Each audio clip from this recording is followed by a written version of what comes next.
Hey everyone, welcome back to another Roman Reacts. We're here tonight to watch another video for you. This one is going to be with the Fat Electrician, and we're going to be continuing to watch some of his videos this week. This one's with Jake McNasty McNiece. So, yeah, it's going to be the Americans Airborne. So we're going to be diving on in, seeing what he is all about, learning his history and lore, and yeah, just having a good time reacting and listening to what he has to say. So, so yeah, I can't wait. I've been enjoying his lore bits and learning about all these different heroes, pieces of equipment, or even just famous history battles that took place. So, I always love this stuff, and I hope you do too. So let's continue on and have some fun. Oh, and one more thing. Long one, so you know that means some drinks and some popcorn. So I'll be quiet when it comes to the popcorn. I'll just like slowly and not have to be so loud and just like no, like Heavy from TF2. No. I'm not going to do that. So let's continue, okay? Okay, here we go. So McNasty and the Filthy 13. I am very much interested in this, especially with I love the Fat Electrician, just being able to tell it as it is with the history and lore bits, and he's always a blast to listen to. So, and don't get confused with McNasty, with the YouTuber guy. He's much different. So I'm not sure if this is how he got his name from this guy or if it's something else. But yeah, two different people. But yeah, anyway, let's dive on in and have some fun. This is hands down going to be the longest video I've ever made. I should probably pee first. Hold on. This is hands down going to be the longest video I've ever made. I should probably pee first. Hold on.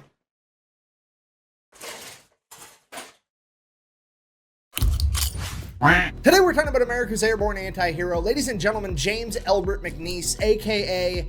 Jake McNasty. McNiece. The leader of one of the most notorious military groups of all time, the Filthy 13. And just to clarify, in case you don't know, being an anti-hero is not a bad thing, despite how it may sound. You see, the textbook definition of an anti-hero is a hero that does not display typical heroic qualities, which honestly is pretty ambiguous, but it's one of those things where you know it when you see it. So for example, a regular hero would be somebody like Superman. He's invincible, he shoots lasers from his eyes, and he always does the right thing 100% of the time. He never roughs up the bad guy. He always takes him straight to jail because the justice system never messes up anything. He only has sex in the missionary position. He always changes the batteries in his smoke detectors on time. It's boring, unrelatable, and completely inhuman behavior. Anyways, and then you have the anti-heroes, the fan favorites, the characters with human faults that they not only overcome, but turn into their advantage. Characters like Wolverine with his bad attitude, Deadpool with his morbid sense of humor. Hell, even Batman is an anti-hero because at the end of the day, it's more relatable to do karate in your garage, dress up like a bat, and then run around town beating up clowns and dudes on steroids than it is to be perfect. Yup!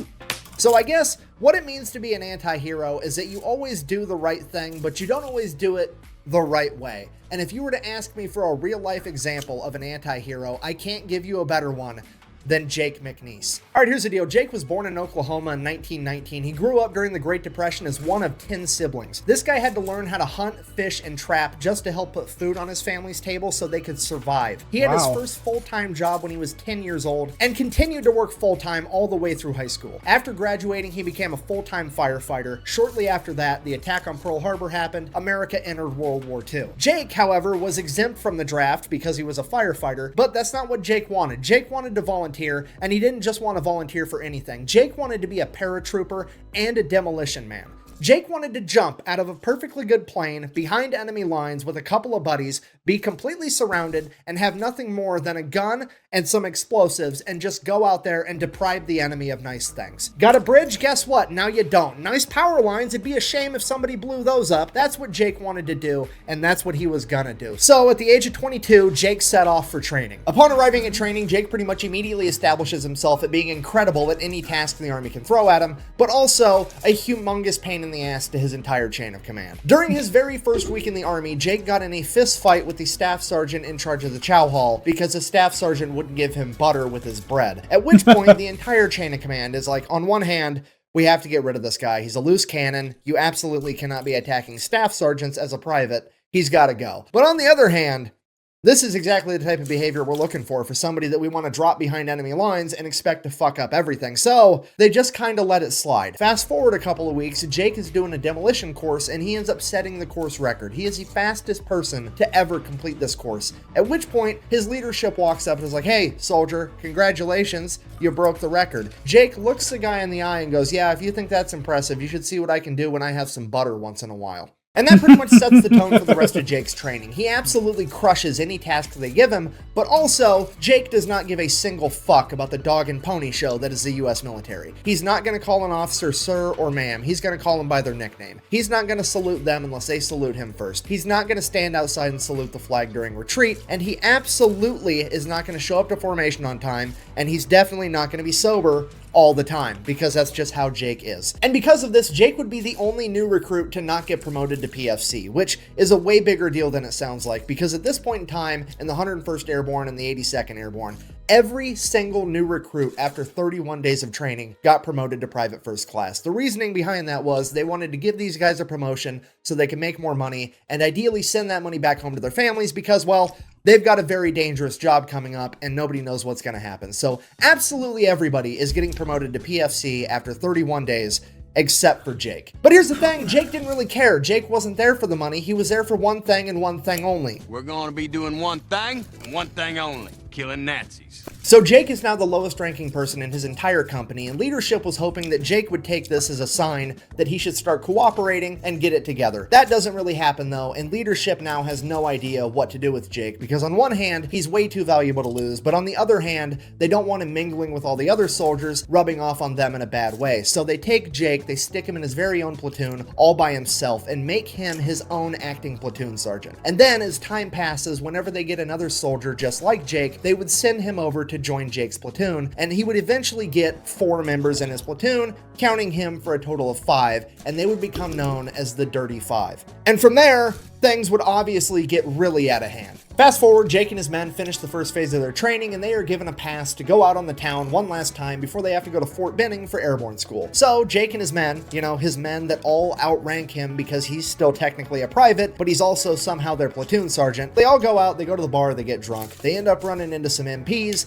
One of his men starts lipping off to the MPs. The MP goes to beat him with a nightstick. Jake interferes and says, "Hey, he's really drunk, let it slide." In Jake's own words, and I quote, "He's so drunk he couldn't hit the floor with his hat in 30 throws." Okay, so just let it slide. He's going to get his men back to the barracks. It's going to be fine. The military police, the MP, then tells Jake, mind his own business, as he turns around to hit Jake's guy with a nightstick, at which point Jake proceeds to beat the shit out of 2 MPs, taking their Colt 45 1911s, firing all the ammunition into a nearby street sign before handing them back their empty guns and saying, "Okay, now you can take me to jail." The next morning, Jake's commanding officer shows up to the stockade to talk to Jake, and he's like, "Look, not surprised you're here, don't really care what happened. Here's the deal. The Japanese have the world record for the longest ruck march, and I want to break that record by having a group of guys march from here all the way to Fort Benning, 136 miles, and I think you and your men are some of the guys that are going to be able to pull it off. Are you in?" At which point McNiece is like, 136 miles isn't a problem at all. I won't change my socks, and I won't even get a blister, which, if you've never been in the military and you've never ruck marched, saying that you're not going to change your socks or get a blister on a 136 mile fucking ruck march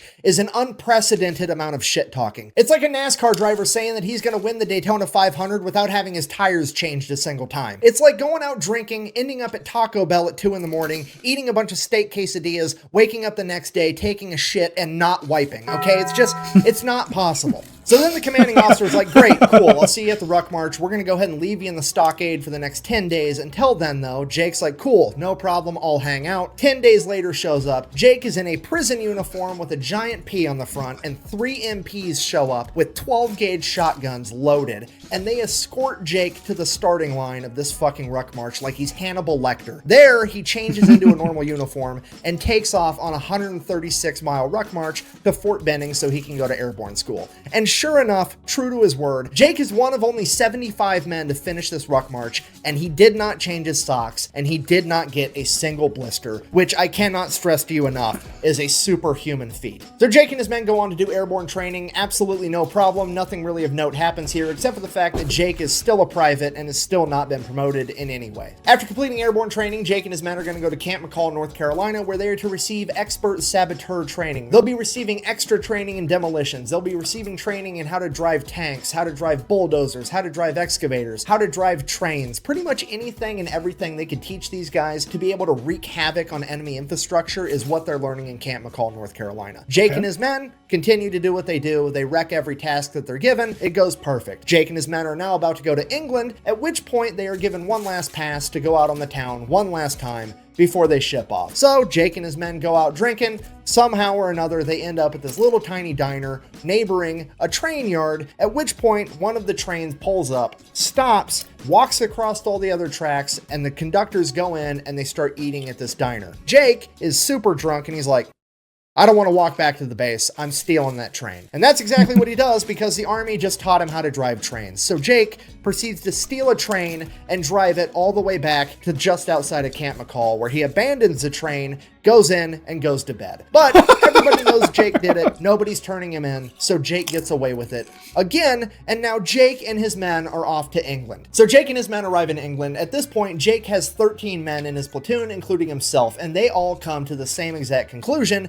English food fucking sucks, which is on par with every opinion of it I've ever heard, which seems weird to me because it's a country that took over most of the known world for the sake of trading spices, and apparently nobody came to the conclusion that, hey, maybe you should put some on the food, but whatever. Because the food sucks, Jake decides, hey, I'm a master at hunting and fishing and all this other stuff. I'm just gonna kill enough animals to feed my entire platoon by myself. And that's exactly what he does. Wow. The only difference is he has military grade equipment to do it. Jake is going out in the woods at night with a spotlight and an M1 Grand, and as soon as a set of eyes looks at him, it's getting blown to smithereens. Jake has his men going out fishing with explosives, okay? They are eating everything. Couple of problems with that. One, there's strict water rationing going on. The soldiers are only allowed to have one shower a week is how little water they have to spare. So all 13 of his men come together and they decide, hey, we're just not going to take showers and we're going to use all of our water rations to clean and cook all of this game that we're killing. And because now they started stinking, they would all become known as the Filthy 13. The other problem with that was apparently all of the game was technically the property of the king, and the only people that were allowed to hunt it were the lords and ladies of the land, which definitely was not Jake McNiece and the Filthy 13. So Sir Ernest Wells ends up figuring out what Jake's been doing. He gets super pissed, ends up suing the government for like $10,000 for all the animals that Jake and the Filthy 13 ate. The entire unit gets in a bunch of trouble, and Jake's kind of just like, meh.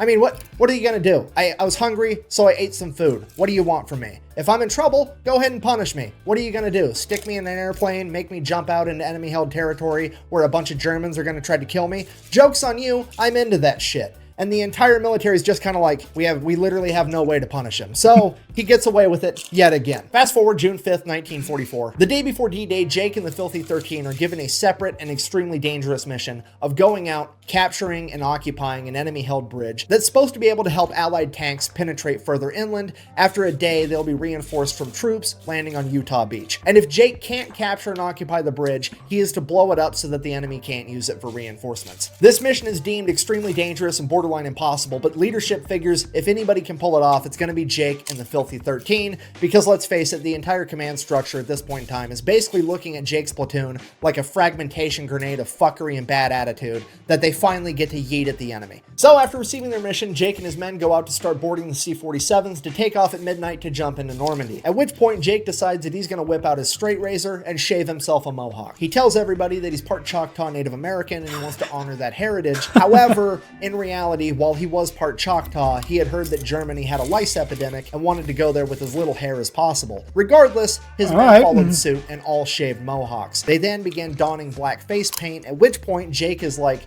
this is cool, but we can make it cooler. So he goes over to the C-47 that had a fresh white stripe painted down the side of it to identify friend from foe, and the paint was still wet. So he runs his fingers through the paint, and goes around painting all of his men's face with white face paint as well. Unbeknownst to Jake and the Filthy 13, there were camera crews there taking pictures and recording them, and they would actually end up going viral, and the entire nation would be captivated by the unique and dangerous look of these men as they prepared to jump into enemy-held territory. So much so that it would actually inspire a movie to be made known as The Dirty Dozen, and Jake and his men would be none the wiser to any of it until after World War II. Wow. June 6, 1944, Jake, the Filthy 13, and 18,000 other paratroopers take off in C-47s as they prepare to jump behind enemy lines before the amphibious invasion at D-Day. About 20 miles from the targeted drop zone, Jake's plane gets hit with enemy flak fire and is losing altitude, and they have to bail out early. Moments after McNiece jumps out of the plane, the entire plane explodes, killing some of the Filthy 13 and scattering the rest miles apart. So Jake lands, he's completely unharmed, and he has all of his equipment. The only problem is he doesn't have any other Americans anywhere near him.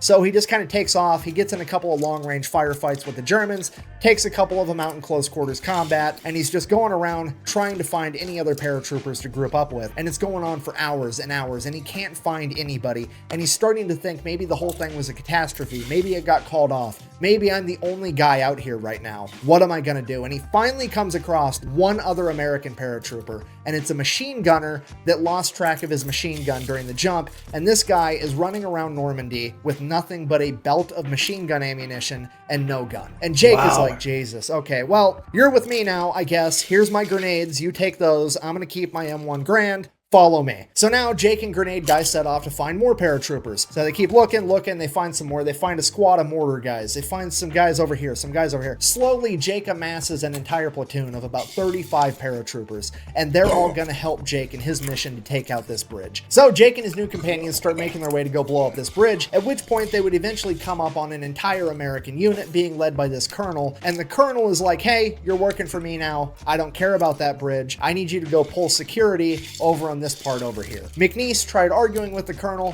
but the colonel wasn't having it. He gave a direct order, and McNiece is like, okay, fine, whatever. I'll take my 35 guys and we'll go guard this for you. So they take off headed there. They get to the point they're supposed to guard, and McNiece just keeps walking because it was the same direction as the bridge. All of his men are like, hey, we're supposed to stop here. McNiece is like, you do what you want. I have to go take care of this bridge. You can come with me. I'd appreciate it. If not, stay here and guard it. I really don't care. All of the men go with Jake and proceed to make their way to this bridge. So Jake and his men show up to the bridge. They capture it. They build up some fortified fighting positions because they now have to hold it for a day until reinforcements from Utah Beach can arrive. So the Germans start showing up. They fight the Germans back every time. One day passes, no reinforcements. Day 2, they keep fighting the Germans back, holding the bridge, no reinforcements show up. Day 3, the Germans are now on the other end of the bridge with Jake and his men over here, and it is just no man's land in between on the actual bridge, when suddenly an entire squadron of P-51 Mustangs comes up and blows up the entire bridge, because apparently the American leadership determined there's no way Jake was going to be successful in his mission, so they blew up the bridge anyways. Thankfully, Jake and his men would make it out okay. None of them were harmed in the blast from the P-51. Now at this point, Jake decides, hey, we're going to continue to hold our position here, because if anybody is going to try to cross this ravine, they're going to do it right here where the bridge used to be. And sure enough, an entire German infantry battalion shows up on the other side of where this bridge was. At this point, the German officers make their way through the ravine and up to Jake under a white flag where they're like, hey, go ahead and surrender. We've got 700 men. You've got 35. It's going to be a bloodbath. Just call it a day. Jake, being Jake, is like, no, but you're welcome to surrender to me. The German officer, thoroughly annoyed, is like, what are you doing in that mohawked head of yours? I have 700 men. You need to surrender or I'm going to kill all of you. At which point, I'm paraphrasing here, but I would assume Jake said something along the lines of, yeah, you've got 700 men, but you're going that way and the battlefield is that way, which tells me that all my buddies showed up on Utah Beach and they've been kicking your ass so bad that now you're trying to run away from them. So the way I figure it, you've got about 3 options. Option A, you surrender to me right here, right now, and you all live happily ever after. Option B, you go back to your men, you hold your position right where you're at, and all my buddies show up in a little bit with a bunch of Sherman tanks and proceed to un-German engineer all of you motherfuckers. And option C, you guys try to fight your way through this ravine with me guarding it, which to be honest, I would recommend the least. I have the high ground, I have fortified machine gun positions, and you've got to make your way through a ravine first, meaning that I basically also have a moat. So I will effectively be going medieval on your ass if you choose option C. Now, I'm not trying to tell you how to do your job, but if I was you, I would pick option A, because if you pick option B or option C, I can pretty much guarantee that the next piece of officer correspondence that you're going to get is going to be from a fucking Ouija board. At this point, the German officer storms off with his hair on fire. He's absolutely pissed. Jake then goes over to his men and he's like, hey, get ready for a fight. I'm pretty sure I just poked the bear. We'll see what happens. Sure enough, like an hour later, 700 German infantrymen proceed to take off and attempt to bum rush Jake and his men in their fortified fighting positions. Now, I don't know what you know about military tactics, but generally speaking, it is a terrible idea to run face first into machine gun fire. It's also I think the reason why is that he provoked the officer so badly that the officer's ego got to the best of him and decided to send his men to be bum rushed in there. So yeah, that's something that he did. He provoked him. He made him not unfocused and caused him to make this charge. Generally speaking, it is a terrible idea to run face first into machine gun fire. It's also a terrible idea to try to fight the enemy when they have the high ground. If you don't believe me, ask Anakin. But running face first into a fortified machine gun position through a moat while they have the high ground, and the men running the machine guns are under the command of some American with a mohawk, Native American face paint, who everybody calls Jake McNasty, is literally a lifetime supply worth of shitty ideas. Jake and his men would hold their fire until the majority of the Germans made their way into the water, at which point they would open fire with 4 heavy crew-served machine guns, 2 mortar tubes, and a bunch of small arms, effectively mowing down and decimating the entire German battalion. On that day, Jake and his ragtag group of paratroopers were credited with removing 700 enemy combatants from the field. Wow. Shortly after that, the reinforcements from Utah Beach show up. Jake goes over to a small town. They get put in a holding position for a little while. Then Jake's small group of ragtag paratroopers all get evac'd, where they get broken up and sent back to their original units, where they get regrouped and refitted to return to war. Jake McNiece would find himself getting evac'd all the way back to France, where he would be reunited with the 5 surviving members of the Filthy 13, as well as receiving a bunch of new recruits for his platoon. At this point, they had a couple weeks off where they could drink, relax, do whatever. Jake's going out, he's getting drunk, he's having a good time. Then he would receive word that his platoon is going to be partaking in a new airborne operation referred to as Operation Market Garden, the largest airborne operation in human history, with 38,000 paratroopers jumping into Nazi-occupied Holland. Hearing that he was going to be jumping into Holland, Jake figured that he was going to be engaging in a lot of close quarters combat, so he opted to turn in his M1 Grand and get a Thompson, which is exactly what he did. He then received word that his platoon, being the bridge experts that they are, were going to have to go out, capture a bunch of bridges, defend them, and or get rid of them until they heard word otherwise.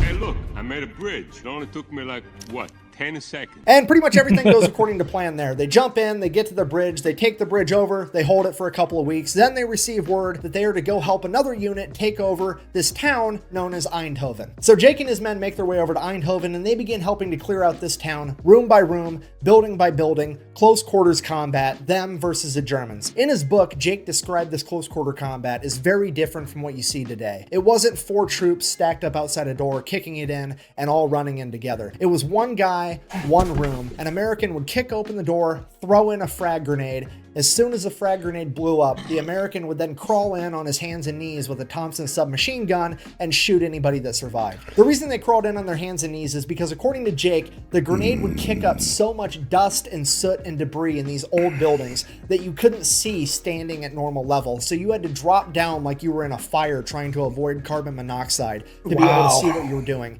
And this is how they cleared the entire village. Making their way all the way through it, about halfway through, Jake would be clearing a building where somebody clearly used to make furniture, at which point Jake would find a chicken. Now, this chicken had 6 eggs. Finding eggs in the middle of a war zone in World War II was a big deal. Nobody had eggs, and Jake fucking loves eggs, okay? This is amazing. Only problem, he's got to figure out how to get these 6 eggs all the way through this village without breaking them. So he thinks for himself to a second, maybe I could leave the eggs here and I'll come back for them later. And he's like, no, that's not going to work, because one of these other paratroopers is going to find my eggs, and these are my eggs, I want them. So he takes all the eggs and sticks them in the cargo pocket of his pants. And then every time he clears a room, rather than crawling in on his arms and legs, he slides in on one side, the side without the eggs, to ensure that he doesn't damage any of his precious eggs, which is the most gangster shit I've ever heard in my entire life. This dude is going toe-to-toe in close quarters combat against enemies with submachine guns trying to kill him,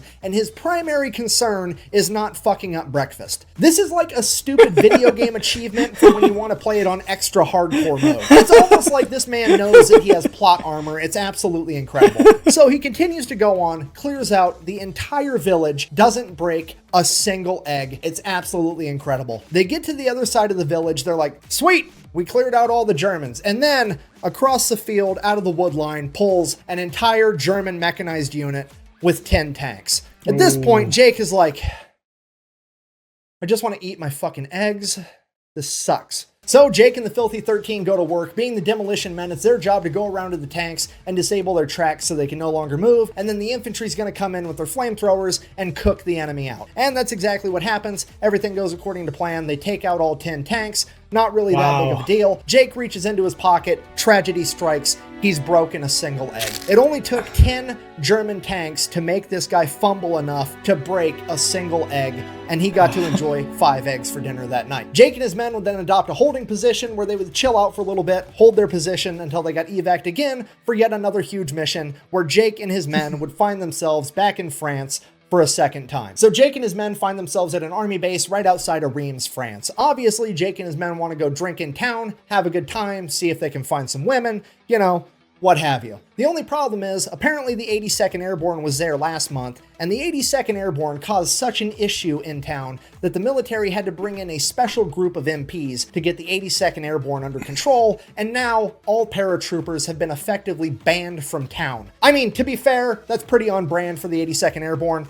Bunch of rowdy dudes. If you don't know, that's their logo. On paper, AA stands for All American, but everybody knows that it actually stands for Athletic Alcoholics. Now, Jake, wanting to drink anyways, comes up with a plan. He's got to hook up with a distillery all the way over in Paris, which is like a 2-day trip away. So, Jake gets a 72-hour pass, starts leaving to go to Paris. His commanding officer stops him and is like, Jake, what are you doing? I'm going to Paris to get some booze for the boys. Jake, Paris is 2 days away. Do you really think that you're going to be able to take 2 days to travel to Paris, go on a week-long bender, and then travel 2 days back all in 72 hours? At which point, Jake looks at the officer and says, and I quote, I don't know. I wouldn't be willing to bet on it, but I'm willing to try. At which point the officer kind of just rolls his eyes and is like, is there anything I can do to stop you? Jake, not really. So the officer just lets him go because he realizes that Jake's going no matter what. It's just a matter of if he wants to get his ass beat over it or not. So Jake makes his way to Paris, goes on a couple-day bender, gets a bunch of booze for the boys, heads back to base. He finally gets back. He's been AWOL for 5 days.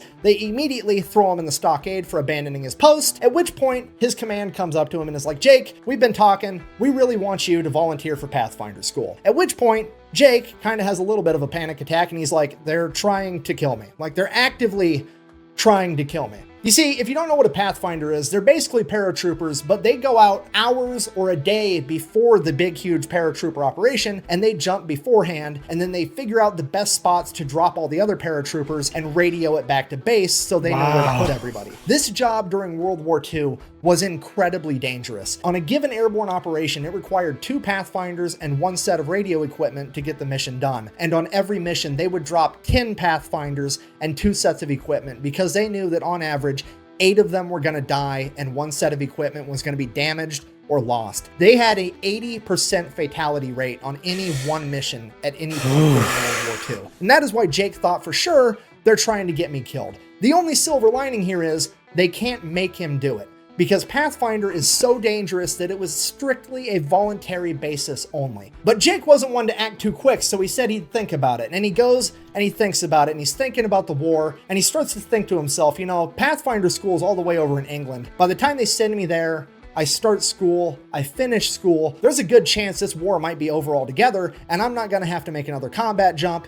It'll be great. So he's like kind of on the fence about it now, and then he really starts thinking about it, and he's like, man, Pathfinder school's at an Air Force base, and even back in World War II, the Air Force had way better food than the Army. So now he might not have to do any more combat jumps, and he's gonna get some good food. And then it dawns on him. The Air Force base where they teach Pathfinder school is 8 miles down the road from Oxford University, and all the young British men are fighting a war right now, meaning that Oxford is just full of college chicks. And as Jake said himself, and I quote, this seemed like a mighty fine opportunity to do some postgraduate work. Fucking love this guy. Wait. Is that what he actually said? Jake said himself, and I quote, "This seemed like a mighty fine opportunity to do some postgraduate work." Oh my god! Fucking love this guy. So Jake shows up to Pathfinder school and he's immediately called into the commander's office, which is weird because he hasn't even done anything wrong yet. Jake goes in there. The commander's like, "Hi, Jake. I've heard all about you. I want you to be acting first sergeant." At which point Jake is like, "I don't know what you heard about me, but you heard wrong. I'm technically not even a private first class yet. I've never been promoted. I am not the leader that you want. I don't care about saluting. I don't care about any of that dog and pony show military stuff. I'm here to fight a war, and that's it." At which point the commander's like, "That's exactly why I want you. I don't need you to salute me. I don't need you to call me sir. I need you to get these guys ready for war, and I don't think there's anybody better to do it than you. I'll make sure that you end up getting paid as a first sergeant the entire time you're an acting first sergeant." To which Jake replies, I don't really care about the money. Look, I've blown up every safe between here and Normandy. I have plenty of money, okay? I might be willing to do this job, but if I'm gonna do it, there's gonna be some terms. Anybody that's fighting for me is gonna keep having good Air Force food, and they get permanent leave whenever they want it. At that point, the commander agrees. Jake is now the acting first sergeant, which, if you don't know, is the polar opposites of the spectrum as far as enlisted rank goes. So, per usual, Jake excels at pretty much everything all through Pathfinder school. They graduate, Jake is still acting first sergeant, and he gets to decide which person is in which platoon. So naturally, Jake does what anybody would do, and he builds a dream team of the 20 best Pathfinders out of all 400 and puts himself with that platoon. Now, at this point, it's really looking like Jake might never have to go out on a mission as a Pathfinder because the war is really dwindling down at this point. Then, December 16th, 1944, the Germans would launch a last-ditch effort counteroffensive to try to fight Allied forces. This would be known as the Battle of the Bulge, where they would cut off the 101st Airborne, Jake's old division, inside the town of Bastogne, completely surround them, and the 101st Airborne is now stuck in this city. They are running out of ammunition, they're running out of food, and they're running out of gas. And if they end up surrendering, it could turn the entire tide of World War II. So all they need is somebody to be able to parachute in, get in town, and be able to call in resupply drops to let the 101st Airborne have a fighting chance to be able to hold off the Germans long enough for Patton to show up with his army of 350,000 men. So you've got a crazy mission. Somebody needs to save the day. You're calling upon Jake and his dream team. There hasn't been a single radio transmission to come out of the 101st Airborne in over 2 days. Despite that, Jake and his dream team are going to jump in anyways. They have to be able to hit a 2-mile diameter landing zone while jumping out of a plane that's traveling 160 miles an hour, utilizing parachutes that they can't steer. This mission is seemingly impossible, but here they go. They jump out of the planes, they hit the landing zone perfectly. One man, unfortunately, does die, but that is a 5% fatality rate compared to the average of 80. Jake and his men then immediately get to work setting up their equipment in opposite sides of town. And after one guy calls in one resupply, he picks up his stuff, moves to a different location. Then this guy calls in his resupply, picks up, moves to a different location, and they bounce the signal back and forth on opposite sides of town all day, sending signals for resupply. They do this because they know the Germans can triangulate their radio equipment and don't want them to start utilizing artillery to take them out. Within the first 24 hours of Jake and his men landing, hold on, I want to double check on that. He get to work setting up their equipment in opposite sides of town. And after one guy calls in one resupply, he picks up his stuff, moves to a different location. Then this guy calls in his resupply, picks up, moves to a different location, and they bounce the signal back and forth on opposite sides of town all day, sending signals for resupply. They do this because they know the Germans can triangulate their radio equipment and don't want them to start utilizing artillery to take them out. Within the first 24 hours of Jake and his men landing, they called in 247 C-47s for resupply drops. On the second day, they were able to call in 160. On the third day, they were able to call in 140. On the fourth day, they were able to call in 269. And on the fifth day, they were able to call in 129. Jake and his men have single-handedly provided the 101st Airborne Division with enough resupply to be able to stave off the Germans, to give Patton enough time to show up with his army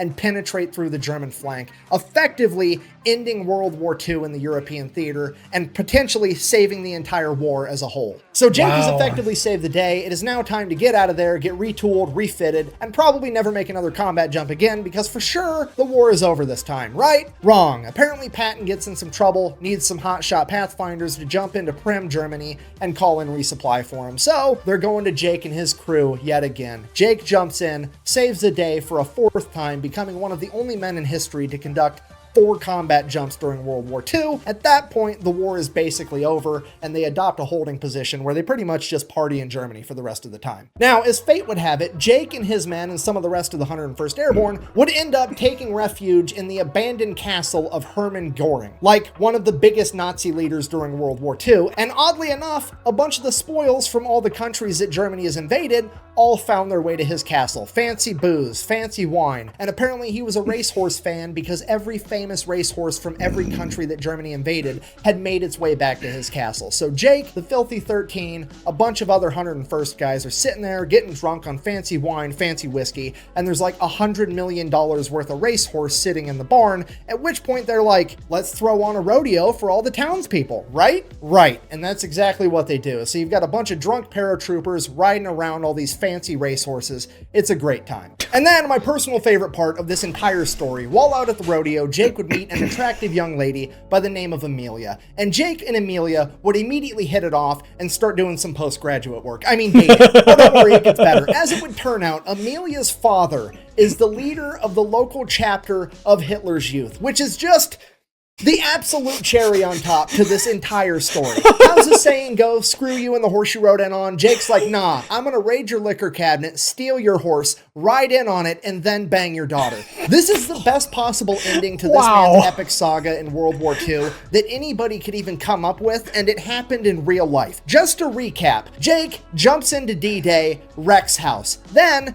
jumps into Holland, wrecks house, and then eats some eggs about it. Then he pretty much single-handedly turned the tide of the Battle of the Bulge, and then he proceeds to find the closest thing he can to a Nazi princess and show her that inches are in fact better than centimeters. Shortly after that, Jake would get sent back home to America, where they would then reroute him to Arkansas so that he could see a plastic surgeon about getting his ear repaired because it had gotten mangled during one of his exploits. While in Arkansas, he would have a run-in with the military police, get in a fight with them, get thrown in the stockade yet again. Before being released, the military police commander would inform him after he gets his ears fixed, they don't ever want to see him on their post again, at which point Jake, being Jake, informs the military police commander, hey, if you ever see me again, I'm going to be a civilian and you're going to be the one with the fucking problem because I'm going to kick your ass. At which point, the military police commander files charges on Jake, and Jake is immediately chaptered out of the US Army, officially ending his military career after only 3 years, 5 months, and 26 days. Because that's just how it goes for the anti-heroes. They're absolutely necessary in a time of war and not tolerated whatsoever during a time of peace. Jake didn't really mind though. He had accomplished what he set out to do. Plus, he had a huge hoard of cash that he had liberated from all the safes that he ran across in Europe. At that point in time, he goes on to explore his own alcoholism, going from place to place, town to town, job to job,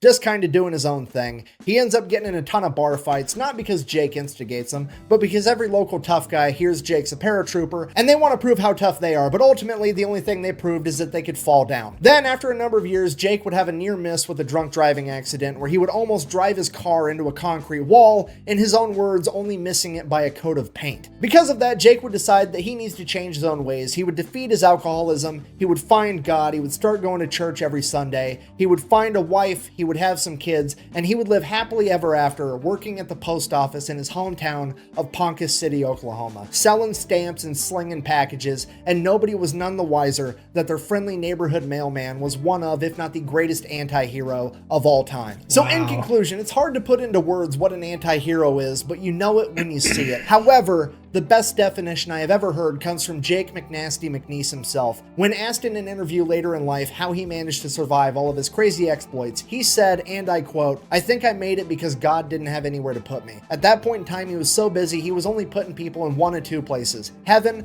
or hell, and I think he knew that I would have goofed up either one of them. So here I am. And I think that might be the closest thing to a perfect definition that we're ever going to get when it comes to defining what an anti-hero is. So, thank you for watching. The best way to support the channel is to go buy some merch at thefatelectrician.com. Quack bang, out. Well, I should retreat that evening, and then went in town that night and got on a big drunk. The MPs was really mistreating a soldier boy. I stepped in, told them to stop it, and they said, we'll do it anytime we want to. So I took their nightsticks away from them, beat them to the ground. And then I took their 45s off of them and shot up all the street lights and everything around there. And I wasn't shooting at any people, I was just shooting lights. And then we went on in with them to the stockade. And I never did have to stand retreat again. Wait. Them to the stockade. And I never did have to stand retreat again. Oh my gosh. Oh, what an amazing story he has. To think that he went through all that to be able to accomplish so much and is able to do all that stuff and just like sure anti-hero there's the good boys, there's the ones heroes that you people want to like, and sure they do the boring stuff but they get the job done. But for McNasty here, doing the dirty work, knowing that there's going to be trouble and people are not going to like him for it, but he's got to do what he's got to do. And this is so amazing to me how his story is told, and like how he was able to become literally famous without even knowing it with the press and with everyone else. And like that's really something else, man. And I just can't imagine just how his life, what he went through, what he was able to do, and just conquering a castle of Hermann Goring. That's something else. Okay, that's literally something else. How they were like, yep, this is ours now, and just him like liberating, as he said, all the gold and all the stuff. Like it's just fascinating to me. What a life! What an amazing life! And just let me just quickly check about Jake McNasty.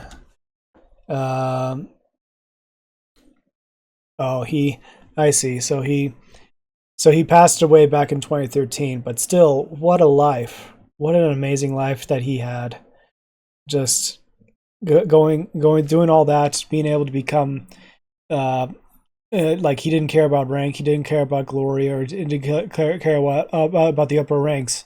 He just came in, got the job done, and lived his life.